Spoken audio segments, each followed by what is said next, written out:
Good afternoon. Today is Monday, the 4th of December, 2023, just after 1 o'clock. Welcome to UK Column News. I'm your host, Brian Gerrish.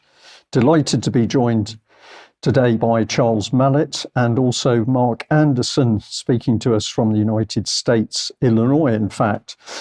Well, I'm going to kick straight off with a little bit of a summary. I see people in our chat box asking other members, what is the UK column talking about? Bring me up to speed. And I thought a very good place to start would be with a little overview of where we really see the UK at the moment and some of the bodies that are interacting on our national forms of government. So let's put some of this together in a little diagram.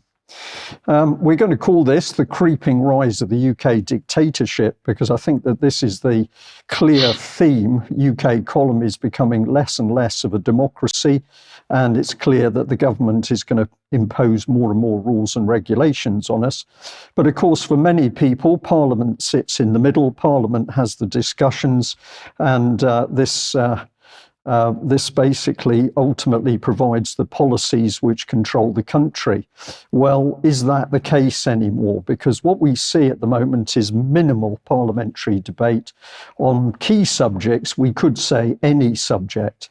In addition, we've got rise of the unit party, so little difference between the Conservatives and Labour. At the end of the day, the key strategic policies always seem to be the same, and certainly if there's a war involved, then they're acting as one. We've also got the close down of free speech. This is happening in Parliament. We've seen this, for example, with Andrew Bridgen, but it's happening for the wider public. The government is telling us what we can and cannot say.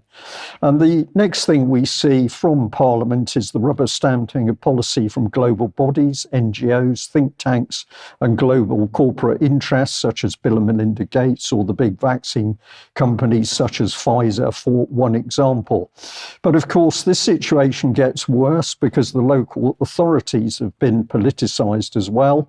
So they're driven by party politics using the cabinet system. They do as the party says, and they're increasingly subservient to that higher level policy coming directly to the local authority in some cases without going through Parliament.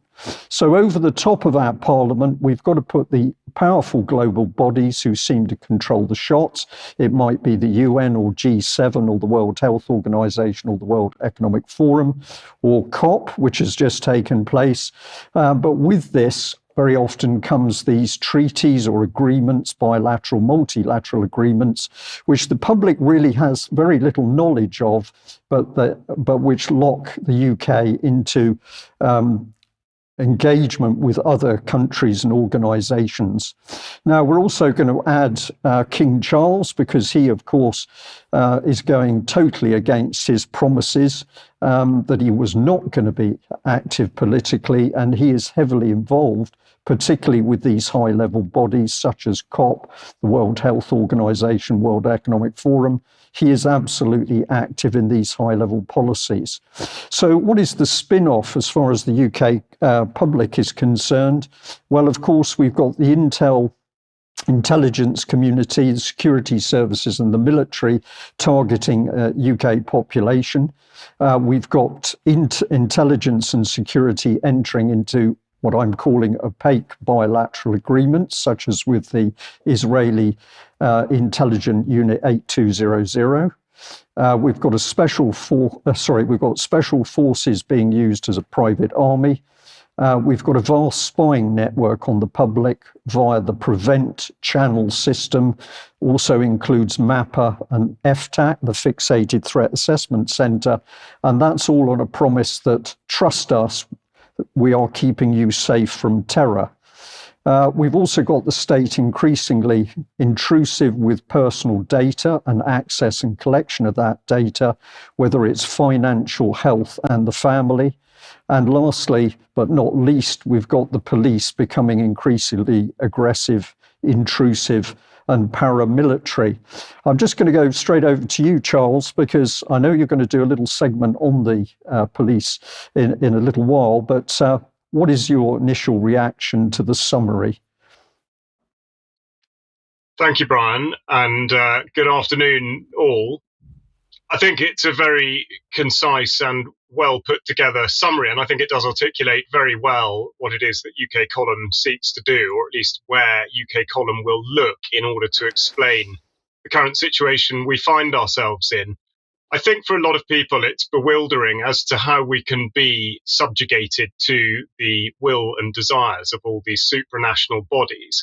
But I do think that that's explained in large part by the very banal and low-level corruption that everybody's got used to on a daily basis. And aligned with that, the sort of practice of being told what to do. And I think a sort of mundane example of that is, for example, political correctness and, say, health and safety. People being told that they can't do this, they can't do that. And rather than it being rejected out of hand in the first instance, it creeps and creeps and creeps. And before you know it, there's no resistance at all when it goes that much further up the chain. And by which time it appears to be too late. Well, Charles, thank you for that. Your end point there is perfect, because for our audience today, let's give a classic example of what we'll call mission creep by the government. So I've taken this from the Birmingham Mail, very good article, encourage people to go and have a look at it. The DWP confirms plans to check bank accounts to stop 1.3 billion in benefit fraud. Millions of people could see their accounts checked by the government in a fresh crackdown on benefit cheats. And yep, they're taking steps to get into people's bank accounts. Now, I believe Mike's touched on this in an earlier UK Column news, but I just want to add a bit more detail to it. So in the article, there was a response by the Department for Work and Pensions, which was anonymous, of course. We're already cracking down on those who try to exploit the welfare system in a push to save the taxpayer 1.3 billion in the next year. We're ramping up our plans to root out fraud through our Fighting Fraud in the Welfare System plan, and we're deploying trained specialists to review millions of universal credit claims, as well as bringing forward new legislation to boost access to data held by third parties, such as banks where we suspect fraud. Now, I'm a bit of a cynic on this, because I remember many years ago they said when we go digital, there will be no fraud. But let's carry on with where the bill's going to take us. And under the bill, these are the key areas. They're going to be targeting misrepresenting earnings, include self-employed earnings, failure to declare underreporting capital that would affect benefits, entitlements, failing to declare a partner contributing to the household, incorrect reporting of housing costs, and failing to declare moving abroad or dishonestly applying for benefits while living abroad. Now, of course, we have some members of the government who say there's nothing to worry about. I've taken a quote from Sir John Whittingdale here. He's Minister of State, Media, Tourism and Creative Industries, but for some reason he was quite outspoken on this bill. But he says it's specifically about means-related benefit claimants to ensure they're eligible for the benefits they're currently claiming. In doing that, it will save the taxpayer a considerable amount of money from the identification and avoidance of fraud. But here's Sir Stephen Timms, and he was not convinced about this. He said this measure will give the government the right to inspect the bank account of anyone who claims a state pension. So all of us, actually, every single one of us, this measure will give the government the right to look into our bank account at some point during our lives without suspecting that we have ever done anything wrong, without telling us that they are doing it. And we should have a little video clip here with him talking and giving his concerns. Sir Stephen Timms. Thank you very much, Madam Deputy Speaker. I rise to speak very specifically on New Clause 34, Government New Clause 34, and the connected government amendments, which, as we've been reminded, give the ministers power to inspect the bank accounts of anyone claiming a social security benefit. And I think it's been confirmed that that includes child benefit, state pension, as well as universal credit and all the others. Extremely wide powers being given to ministers. The Minister told us that this measure is expected to save some £500 million over the next 5 years. I was pleased that a minister from the DWP was present at the start of the debate, although he's not in his place now, so the department isn't hearing the concerns being expressed in this debate about this measure. And my right honourable friend on the front bench told us that that minister isn't speaking in the debate, so we're not going to be hearing what the DWP thinks about these concerns at all. My right honourable friend also told us, and I hadn't seen this assurance, that these powers are not going to be used for a few years. And so I'm completely, if that's correct, I'm completely mystified why this is being done in this way. If actually we had a few years to get these powers in place, why didn't the government wait until there was an appropriate legislation which could be properly scrutinised, rather than bringing them forward now with zero scrutiny and no opportunity for common scrutiny? There will no doubt be scrutiny in the other place, but surely a measure of this kind ought to have scrutiny in this House.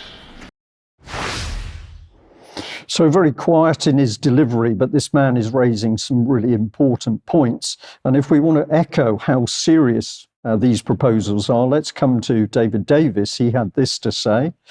I think everybody in the House understands the importance of getting it right. We all want to stop the fraud that takes place in the current state system. That being said, this is the only time that I am aware of where the state seeks a right to put people under surveillance without prior suspicion. Therefore, this has to be restricted very carefully. Well, this is a good opportunity to bring Charles back on screen because, of course, Charles, the police should be dealing with the fraud and corruption, are they? It doesn't appear to be so. But you've also got concerns in other directions with the police.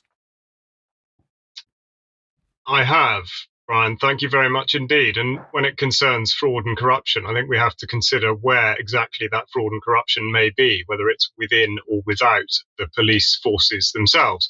What I've got is a video clip, and I'd like you to watch it and form your own opinions about the way in which the police and public relate to one another. This is an isolated incident, of course.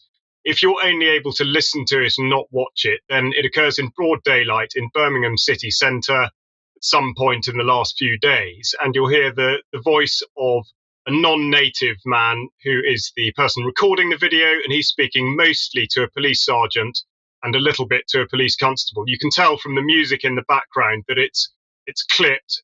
Obviously, it went on for a reasonable length of time, so we've got segments from it.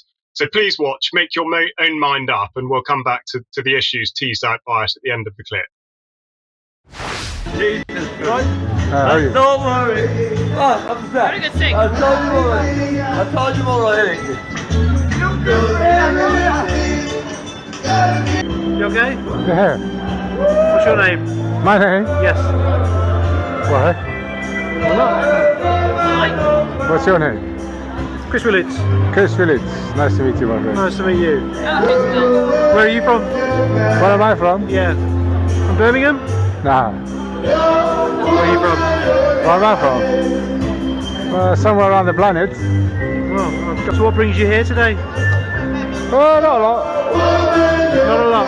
Nah. So, what do you need to know? You're here in the city centre observing me. Okay, I'm trying to ask you some questions. Right. And you're making that very difficult for me, which makes me suspect that you might be trying to conceal something or hide something. Oh. Okay, take your hand out of your pocket for me, my friend. Take it out of your pocket.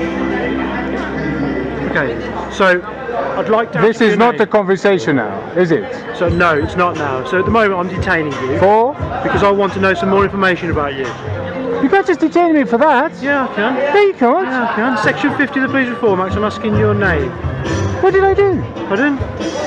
Your presence here is unnerving me and making me very suspicious.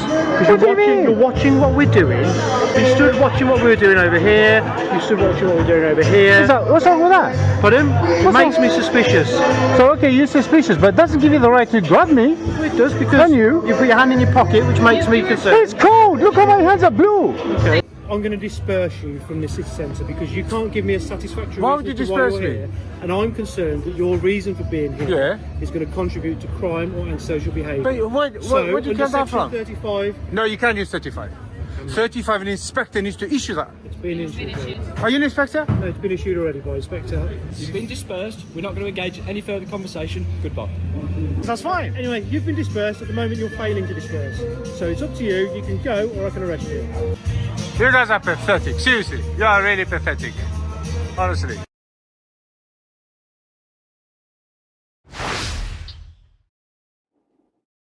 Apologies to those of you that don't much care for reggae. That was a bit overwhelming, but that does encapsulate very well the ways in which legislation can be brought to bear to deal with a certain situation.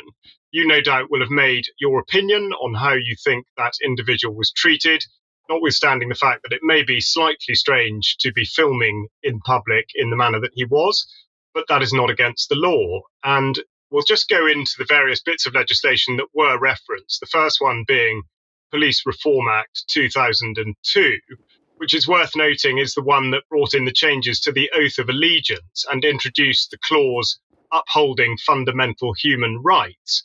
As we now know, to our cost, those rights may be limited or restricted, or at least some of them may be. So if we can just put on screen the next bit of legislation from that, showing Section 50, which refers to the antisocial behaviour. And this is where he goes wrong immediately, because it states, if a constable in uniform has reason to believe that a person has engaged or is engaging in antisocial behaviour, then he may ask for the name and address. Of course, he used the language of suspicion and suspecting. So it wasn't a belief of his that antisocial behaviour was being engaged in. He introduced that retrospectively. Upon asking the name, he just wanted to know the person's name. And I should state at this point that police do not have a power of stop an account. They may speak to you in the street in the same way that you may speak to anybody else in the street.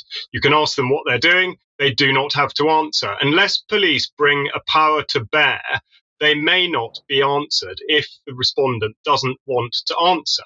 So we'll just go into antisocial behaviour. If we click on one to the Antisocial Behaviour, Crime and Policing Act 2014, and we'll just look at the definition of antisocial behaviour, which says that it is conduct that has caused or is likely to cause harassment, alarm, or distress to any person.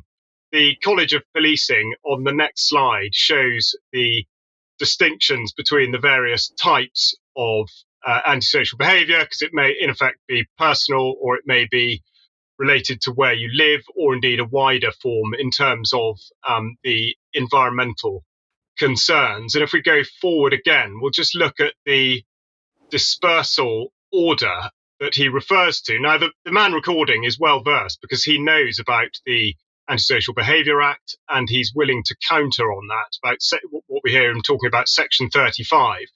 Now, it looks like what's happened is an inspector has made an authorisation, a blanket authorisation across Birmingham for this period of time in order that police constables may trap, in effect, those that they talk to with Section 35, which is the dispersal order. So we just put Section 35 back onto the screen, and we'll just have a quick look at that, which states that the authorization is for somebody to leave the locality, not to return to the locality. Sorry, just on one, Brian. That's right. That's it. That's right. Okay.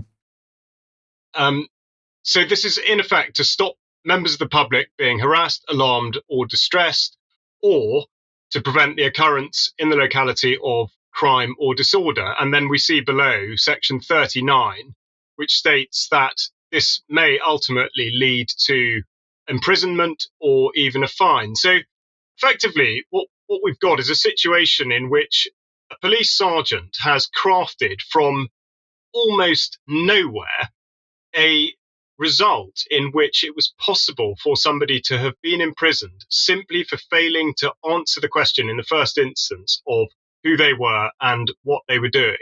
So he's misapplied the legislation, as we've seen. He's misused it. He's confused believe and suspect, which is an enormous distinction to be making. And then we saw towards the end of the clip sort of the rather unpleasant and I would say childish manner in which the man is dismissed as though he's not worth talking to. So it's as though police really do forget themselves in that they are simply civilian members of society who wear a uniform in order to protect the freedoms of those that they police. Now, the gift that keeps on giving, we should refer back to, because Just Stop Oil have also found themselves victim of this piece of legislation. In recent times, they were outside Rishi Sunak's private residence, and they're shown here being dispersed by an inspector saying, well, there's a caption below, so we are requesting your details. Again, the same sort of thing. The key word used here is detained. And that cropped up in this video. The police sergeant refers to detaining the man. Now, nowhere in the legislation does it give police a right or a power or the authority to detain, less still to use force, which of course he did, and certainly not to start inspecting the possessions that they had on them. So fundamentally, not only is it a misapplication of the legislation, but it portrays a massive lack in confidence in their ability simply to deal with the public at a human level. And I'm not suggesting in any way that this is applicable rather to all police, but it just goes to show how these sorts of laws, this sort of legislation, may be corrupted to suit the agenda of those that want to belittle the police, the people that they police amongst. With that in mind, we'll just have a quick glance at the future and the criminal justice bill, which we've referred to on UK Column News a number of times now. If we just bring that on screen. And this is the parliamentary bill going through now, and I've got a bit of text. So we'll just go one click on from there, because there are many items from the criminal justice bill, but the one that I'd like to look at is what's been referred to as nuisance begging.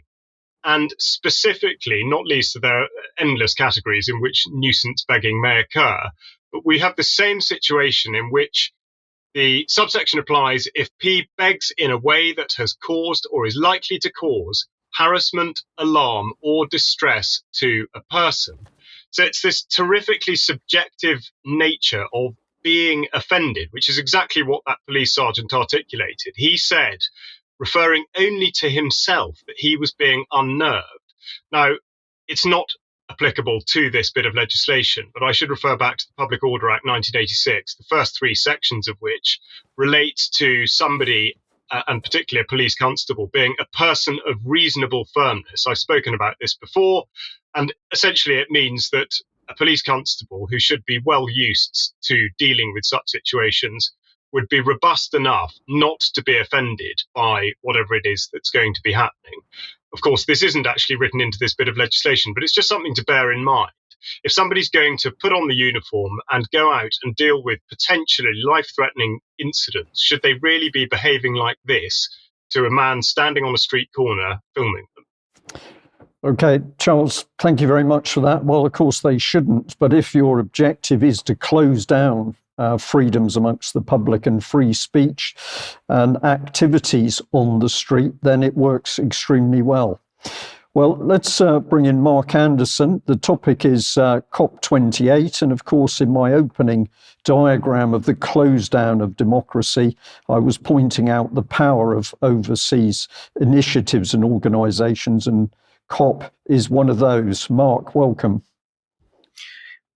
Thanks, Brian. Yeah, that represents the privatization of government, which would summate or be a summary, that is, of what you were saying earlier. Anyway, the Sultan in the Arab Emirates at the start of the COP28 in Dubai, it started November 30th. It runs all the way through December 12th, as I mentioned last week. This Sultan Al Jaber, Jaber, I'll try and pronounce it correctly, Al Jaber, or Jaber, he had the audacity to question the science behind the phasing out of fossil fuels. And he's basically the MC or the lead voice here at the summit. I wanted to stay on that previous slide just for a moment. The Guardian. The Guardian doesn't get a whole lot of things right, but we'll read the headline. COP28 president says there's no science behind demands for phase out of fossil fuels. A little bit of info to share here. The president of COP28, that's his exact position, Sultan Al Jaber, has claimed there's no science indicating that a phase of fuels is needed to restrict global heating and keep it at 1.5 degrees Celsius. This is the North Star, according to the people at this summit. Jaber said a phase out of fossil fuels will not allow sustainable development unless you want to take the world back into the caves, he had the audacity to say. Of course, the hosannas of disgust by the globalists are still being heard. The comments were incredibly concerning and verging on climate denial. How dare he, said a UN official, and people are just having a hissy fit about it. And we'll move on from there. The mission for COP28 is coming up here.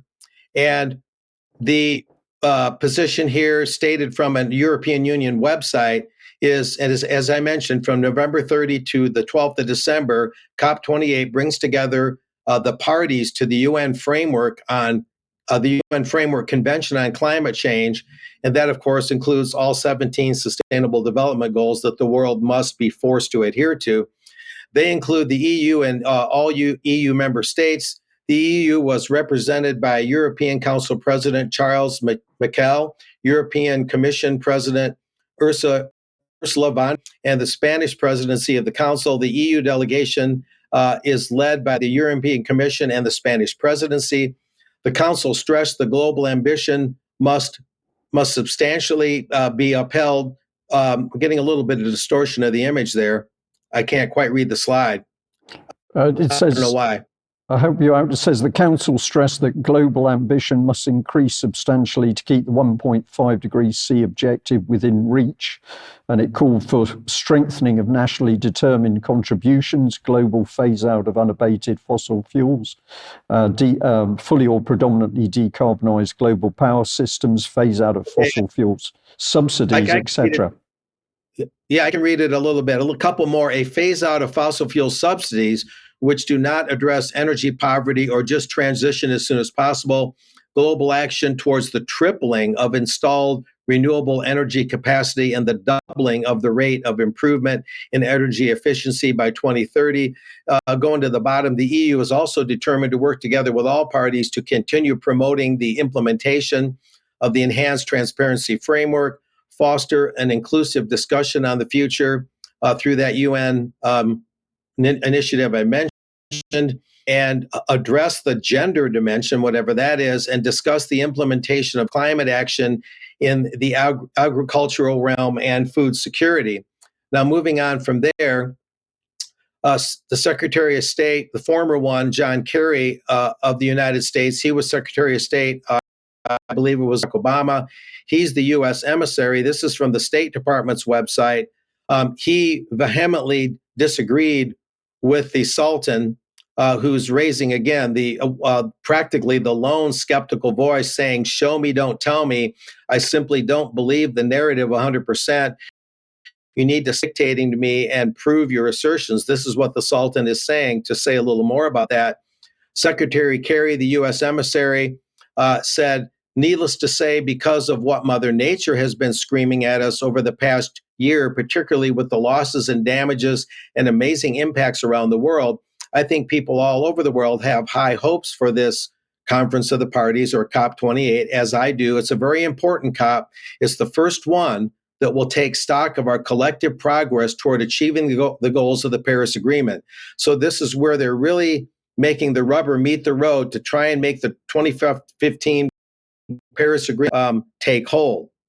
And that's probably the most pivotal, significant thing of COP28. And there's a mention by former Secretary of State, now U.S. emissary to COP28, John Kerry. There's a mention by him and others of this concept global stocktake. And I show the website there where people can read more at mckinsey.com. But what is the global stocktake? And it's simply this. The global stocktake is an assessment of progress made toward mitigating global warming since the Paris Agreement in 2015. The results from the ever global stocktake will be discussed at COP28. So there's several days to go with COP28 lasting until December 12th. But that's what's going on now. The Sultan is raising Cain. They're shouting him down. They don't want to hear it. Of course, they knew ahead of time that holding this event in the UAE, that is a major oil-producing country, and that there's going to be a bias there toward keeping so-called fossil fuels intact, even if the Sultan begrudgingly goes along with this COP28 agenda. And we'll know more about it in the near future. But I'm also working, I'll mention briefly, I'm working on an article that will provide an overview of what I've done over the last 5 or 6 UK columns about the climate issue to try and sort this out and add some clarity and perspective on this, Brian. So back to you. Okay, Mark, thank you very much for that. Well, of course, very powerful discussions going on there with COP, and those policies will come straight back into UK national governmental policy, we can be sure. So who is running the country, COP or our own government? I'll leave the audience to answer that question. Well, if you like what UK Column does, we can only do what we do with your financial support. So we're very grateful to all our subscribers for joining us and supporting us. And of course, if you do subscribe, you have the benefit of being able to share the community. But at the end of the day, it's your support that keeps us going. You can also help us out by visiting the UK Column shop. And we're very keen to get some of those membership gift vouchers moving for Christmas. So if you've thought about that but haven't done it, perhaps you may get online and buy a few for friends and relatives or others. And of course, the material we're putting out is designed to be shared. So please do that, but hopefully give us some recognition as you do that. Now, I'd also like to say that on Tuesday, tomorrow at 1 o'clock, I've got No Smoke Without Fire, where I'm talking with Debbie Evans. The subject is the PREVENT strategy.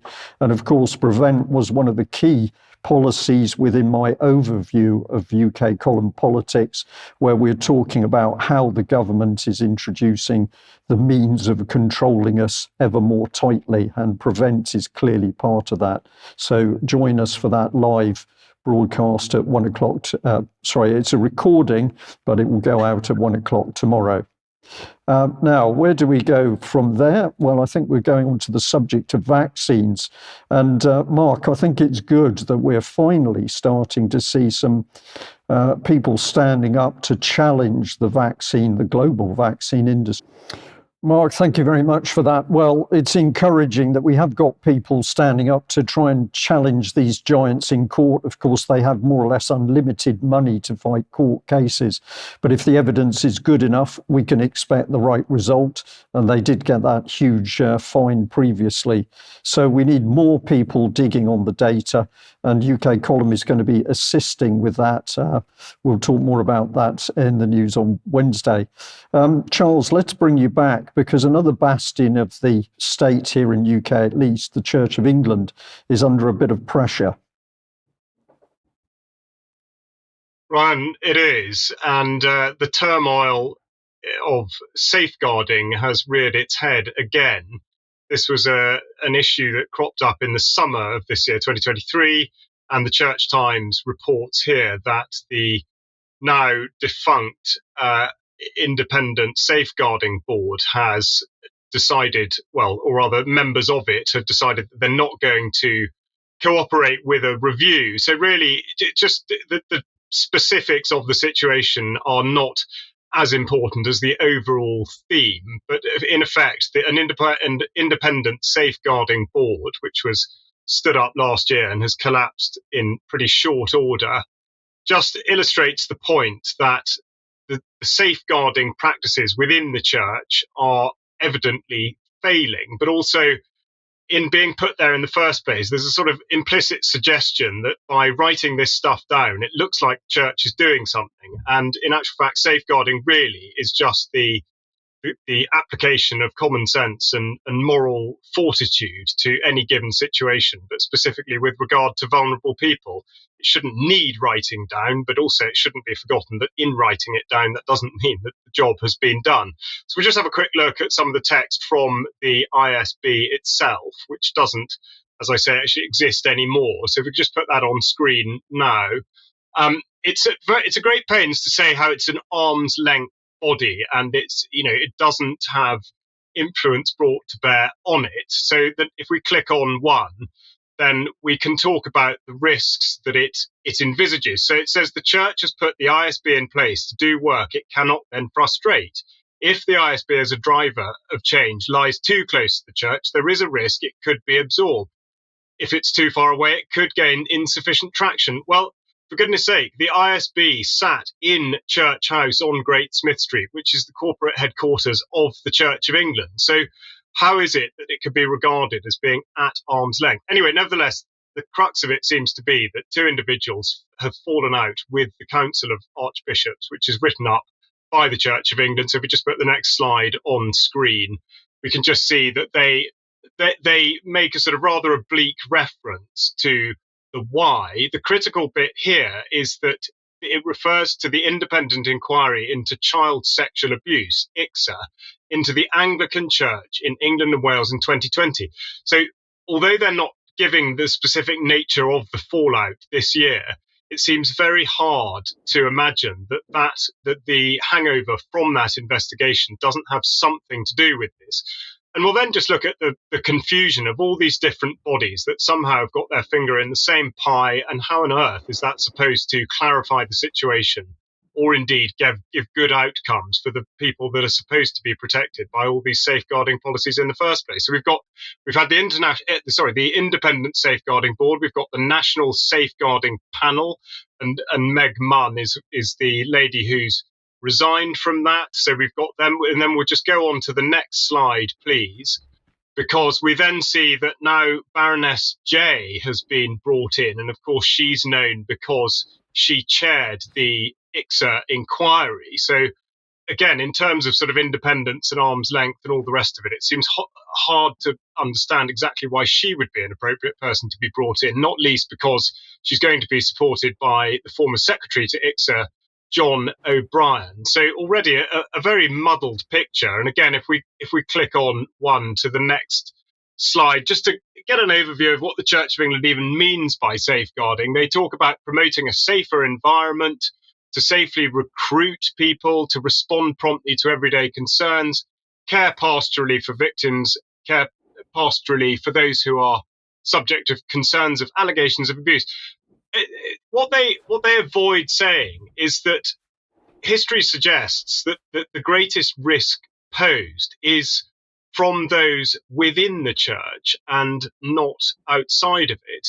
But of course, this is an area that they dare not venture into. They're in effect marking their own homework on this, and they're setting a dangerous precedent indeed. So we'll just look again at the latest iteration of the audit that's being conducted. So if we just put the next slide up on screen now, we can see that there's an independent safeguarding audit going on. So yet another organisation is involved with this, and they've been asked to carry out audits of the Church of England to make sure dioceses, cathedrals and palaces are doing all they can to create environments where everyone feels safe, valued and respected. All very well if it does actually do something, but it may not. So with this in mind, the utter sort of chaos and, in effect, refusal to address the issues that they have had with particularly child sexual abuse, it's small wonder that this coincides exactly with the secular society announcing the forthcoming bill in the House of Lords, which is to separate church from the state, and that's going to be introduced by Lord Scriven, Paul Scriven. So if we just go to the next slide, we'll see what he's put on Twitter. So this is a bill. He's saying, I'm looking forward to introducing this bill that will finally deal with the Church of England being one of many religious organisations and not the state church with the privileges that brings. I think it's easy to understand where that sort of sentiment could come from, given the backdrop of the absolute fiasco surrounding safeguarding. And that's obviously just one of the small things that the church has dealt with ineffectively in the last few years. Just as a parting thought, we'll have a look at a bill going through Parliament at the moment, which may at first glance seem like it has nothing to do with the church. In actual fact, it will have everything to do with the church, and that is the Fetal Sentience Committee Bill. And if we click on one, we'll just see it's a bill that Lord Moylan has sponsored, and it says to make provision for a Fetal Sentience Committee to review current understanding of the sentience of the human fetus and to inform policymaking and for connected purposes. Now, the reason that pertains to the Church of England is that a considerable portion of their 10.1 billion investment portfolio is specifically given over to companies that are actively involved in genomics, into stem cell research, and indeed, therefore, the sentience of the human fetus is very, very directly relevant to that. So we'll be keeping an eye on where that bill gets to. Charles, thank you very much for that. A lot to be discussed. We can do some more in UK Column Extra after the news today. But yes, there needs to be a lot of questions asked of the Church of England and where it's going and why it is becoming as it is. Let's move on very briefly to our old friend, the BBC. Now, last Friday, I picked up very quickly on something which I thought was strange. It was quite early in the morning. This was the BBC's webpage. Of course, we had a resumption of fighting in Gaza. I was intrigued by the BBC Live report here, which said, "Watch emotional moment, mum told of hostage release." And then it went down here, "What is the damage in Gaza?" So to me, this was the BBC skating over the horrific violence and killing and mutilating of families and children in very large numbers. The language was doing something different. But if we went to that live link where I expected to see more of the explosion, this was their banner. If we pop that on screen. And as your eye scanned across this, the first video was this one. And it says, "Watch, explosions heard and smoke rises in Gaza as combat resumed."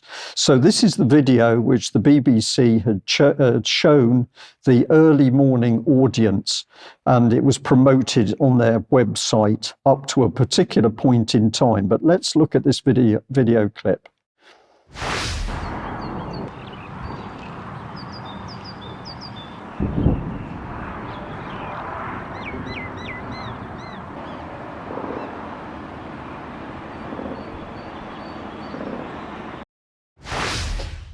So it was only 17 seconds and everything was in the distance, but something was to change at about 9:15. So if we put this on screen, if we put this one up on screen, this was the clip where everything was in the distance fighting.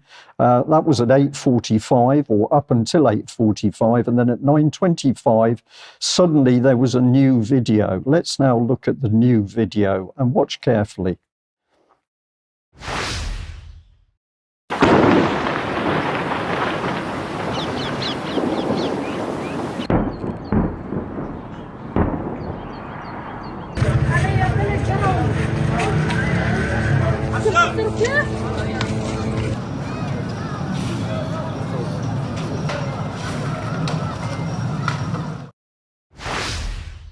So the point I'm making is that for the BBC in prime time viewing, immediately after the ceasefire had ended and the fighting had resumed, the clip they put out was all in the distance. It wasn't really showing anything, but after 9 o'clock, that was changed.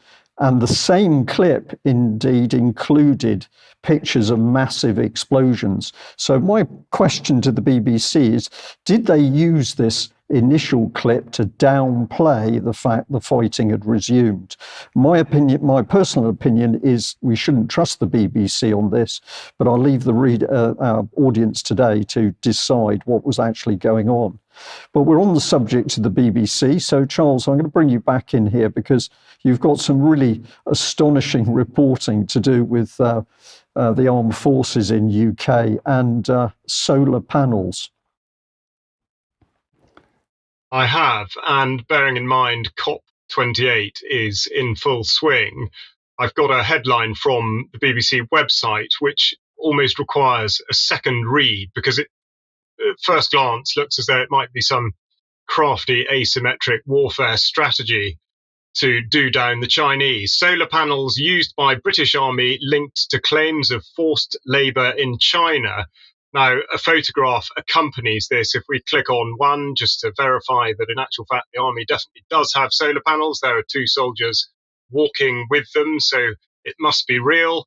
And this refers to Project Prometheus.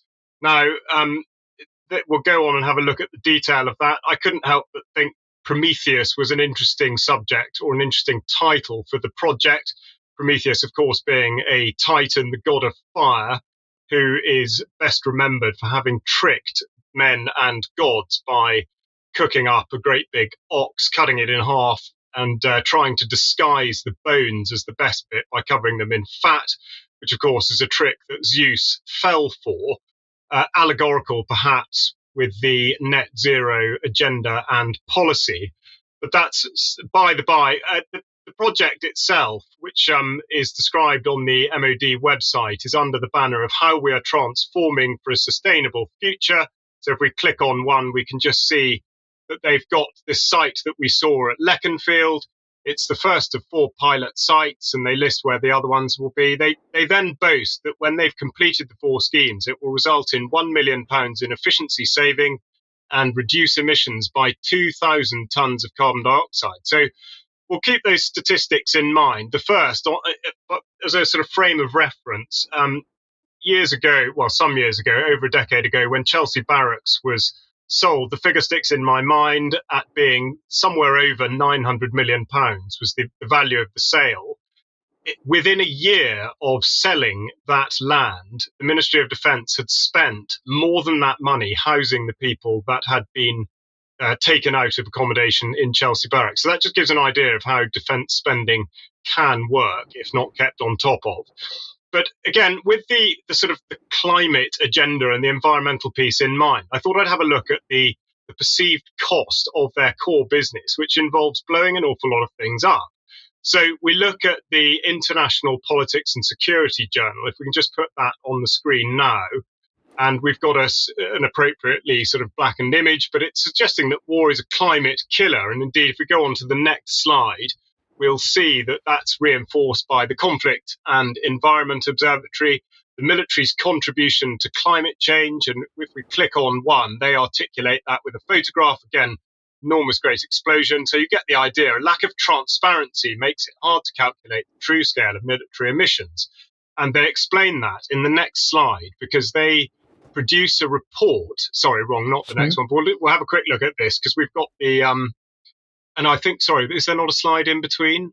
No, but there isn't. It goes not. No, okay, no, that's fine. In which case, if we can go on to the Harvard review, and we also have to consider the nature of the munitions that they're using. And in this case, we've got a focus on depleted uranium, which of course was in the news as having been sent to Ukraine and being declared safe.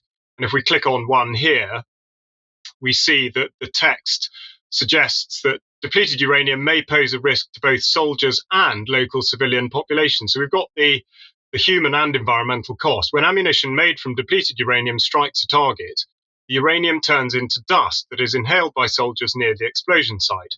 The wind then carries the dust to surrounding areas, polluting local water and agriculture. So we've got the sort of dual harms of man and environment. Of course, there's not an awful lot more research on this because if you don't look, you don't find. And that seems to be the principle that governs the way in which this is put out. The next slide shows another organisation that's looked into this in quite a bit of detail, the Scientists for Global Responsibility.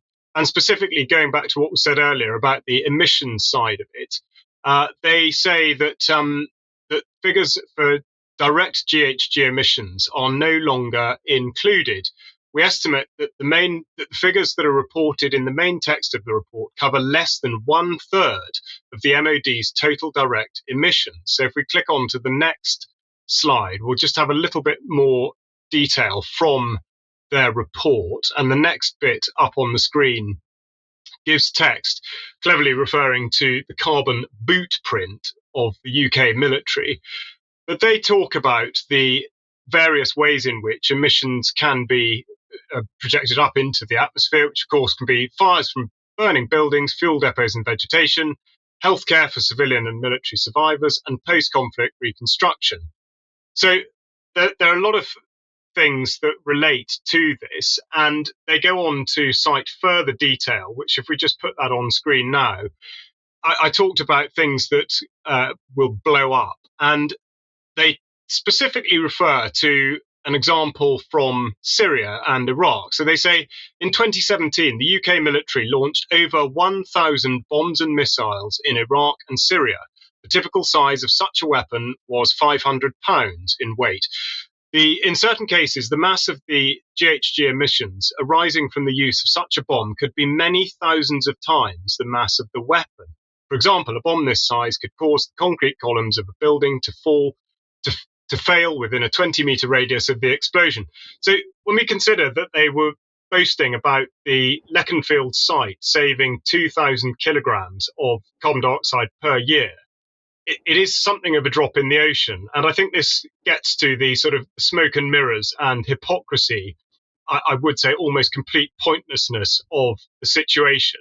So again, we have to consider the bill attached to this. And so I've got a House of Commons briefing paper, which I'd just like to put up now, the most recent document on defence expenditure, because I think this explains one or two things about it. The historical defence expenditure, so we can see that on the left in real terms, how much it's sort of gone up and down, and then on the right-hand side when set against GDP.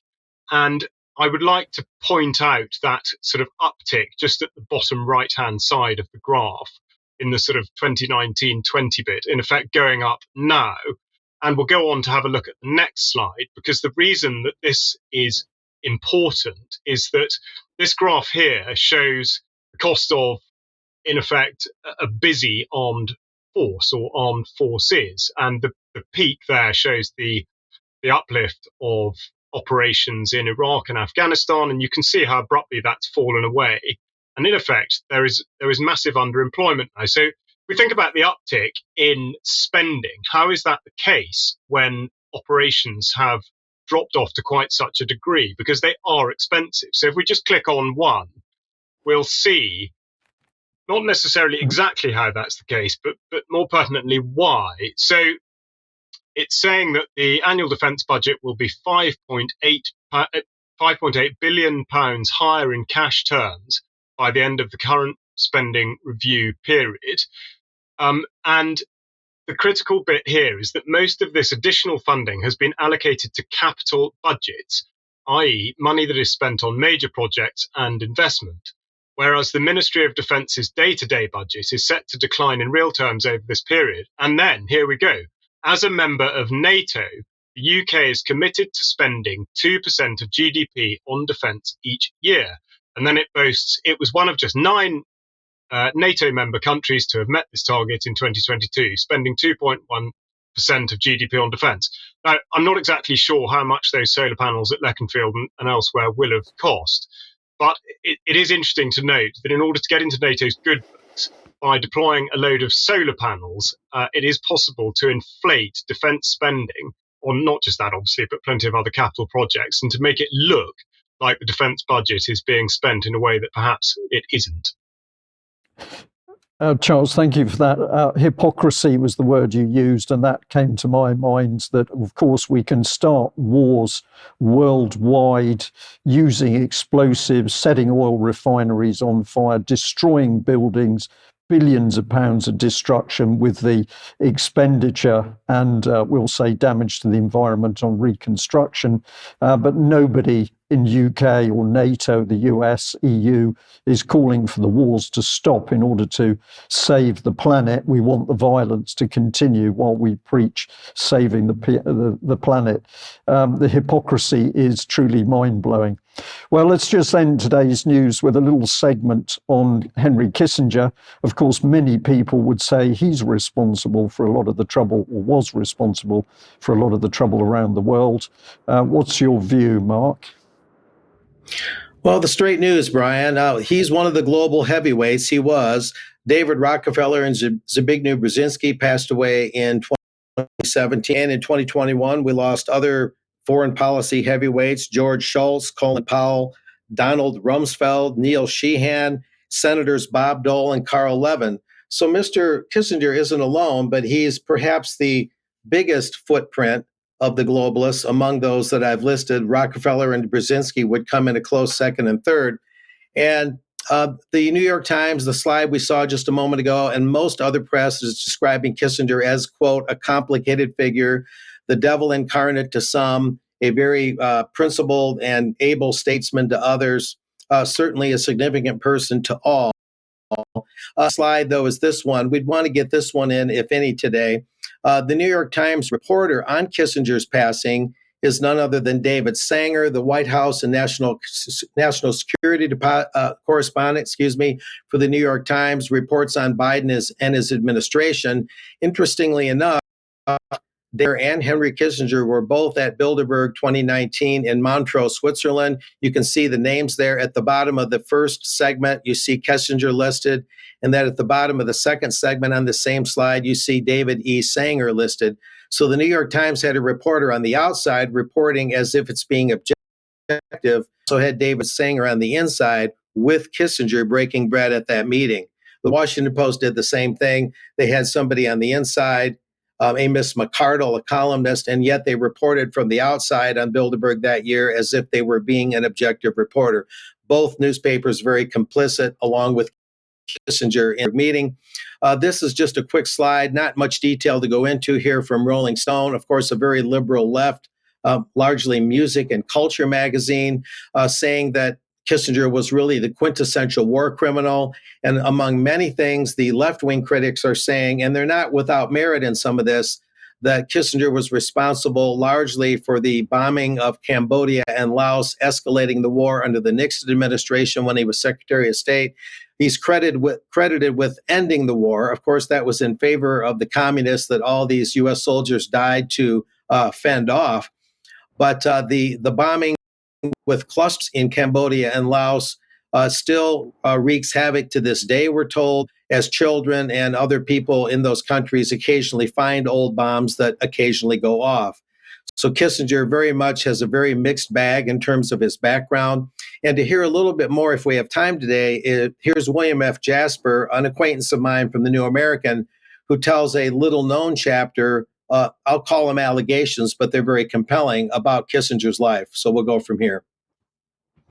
Where did Kissinger come from? He was born in Germany. That counts for his thick German accent, his trademark accent. Probably next to Arnold Schwarzenegger. Probably at the time, it was the most famous German accent in the world. But how does a guy, a German-American immigrant in effect, rise to such heights? What kind of trajectory did he follow? What was his background? Did he come of some sort of elite parentage? No, but here's the thing that is especially interesting now. Decades ago, when we first wrote about Kissinger's early communist connections, that was written off as, that's crazy. That's completely bizarre conspiracy theory stuff. So let's just look briefly at that.